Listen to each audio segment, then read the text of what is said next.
Toothworms and Spider Juice, read by Natalie Barton. Chapter 12, Strong Jaws and Decorated Teeth. In the previous chapters, you have read about tooth disease, remedies, modern inventions, and how important teeth are for chewing, talking, and smiling. But did you know that some people today make a living with their teeth? Or that certain cultures follow ancient practices of beautifying their teeth by changing their color or shape? Let's look first at the people whose jobs depend on them having strong and healthy teeth. Ironjaw axe. The muscles in the jaw can put out hundreds of pounds of force. With this in mind, a circus act called the Ironjaw routine was created many years ago. An aerialist holds the end of a rope with their teeth while suspended high in the air. The Ironjaw mouthpiece attached to the rope is essential to the success of the act. The first mouthpiece was constructed about 150 years ago. It was just several layers of leather sewn together to fit the contours of the inside of the performer's mouth. The semicircular leather pad was then attached to a swivel that hung from a suspended web. The performer bit as hard as possible into the leather while being lifted into the air. The aerialist then proceeded to spin around, bringing many cheers from the awestruck audience below. When modern dental plates made of plastic and nylon were introduced in the 1930s, better and safer mouthpieces were constructed for the women performers, who did most of the Ironjaw acts. Impressions were taken of the woman's mouth, and stone casts were made of the exact shape of her lower and upper teeth.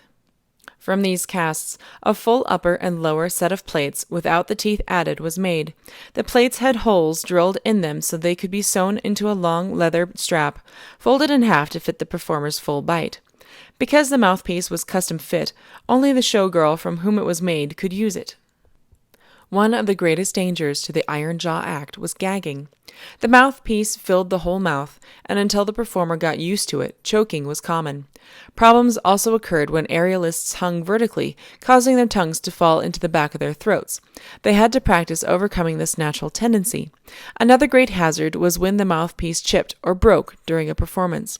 Some of the most famous Ironjaw performers were Barbette, 1902 to 1973.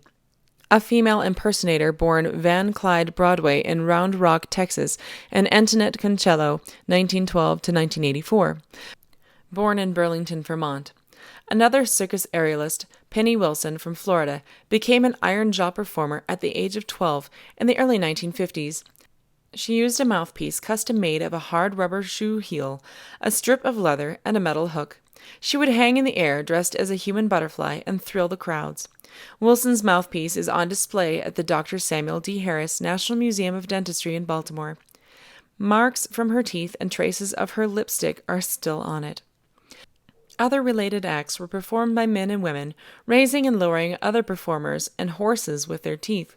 Some even held chairs and tables between their teeth and lifted them over their heads. Bill Pickett used his teeth. A famous African-American rodeo star named Bill Pickett, 1870 to 1932, who invented the art of bulldogging or steer wrestling, did a startling trick with his teeth. Pickett brought spectators to their feet when he rode his horse alongside a steer, jumped off the horse, grabbed the steer around the horns, and wrestled it to the ground. As the animal struggled, Pickett bit down on its lower lip and jerked the animal flat. After that, he let go of the steer and received a resounding ovation from the crowd. Teeth decoration. Since prehistoric times, certain societies and ethnic groups have decorated their teeth with jewels, sharpened them to a point, colored them, or even knocked them out. They use their teeth as a fashion statement, like some people use tattoos on the skin. Tooth alteration, for the most part, is done as a rite of passage, mourning a loved one, or maybe for group identity and to conform to their idea of beauty. A few of the following tooth decoration practices still exist in some parts of the world. In ancient Mayan societies, 8300 to 900, inlays of jade and turquoise were placed in the front teeth for ritual or religious purposes and not to restore the teeth. In ancient Japan, women dyed their teeth black. They used tannin powder and ferrous acetate solution.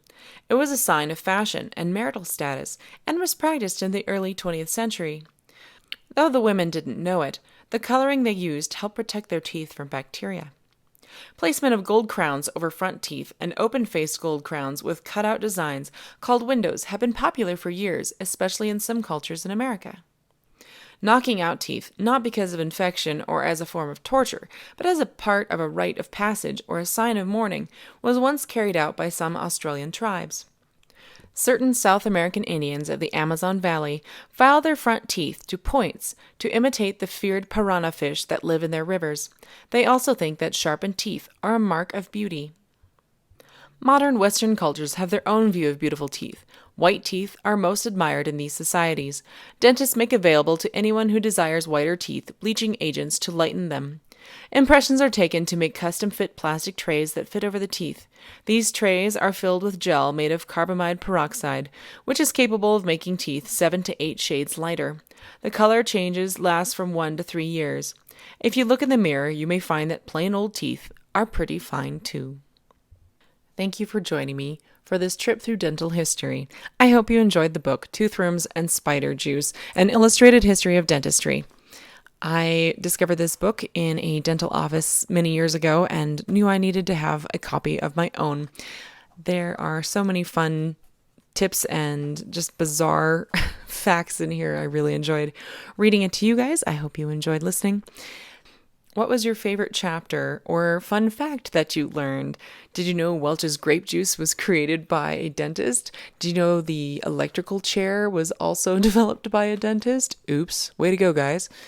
What about, I don't know, like George Washington's teeth? We all have been told since the time we were kids they were wooden. Turns out they're not. Some of my favorites are from the very beginning of the book where it talks about the crazy remedies they had, putting honey on your tooth and waiting with tweezers all night for the toothworm to show up, which of course it never would. They must have waited a really long time, but there's so many very interesting things that people would do for their teeth over the years. And personally, I'm very glad, people come in and they're so afraid of the dentist now. And I like to have this book in my dental op because it gives patients a better idea of what they could be dealing with. And they seem to be much more grateful then for what we are trying to do for them as far as painless dentistry goes. So I hope you enjoyed that. Thank you again for joining me for the 12 chapters of Toothworms and Spider Juice, and we will talk to you again soon.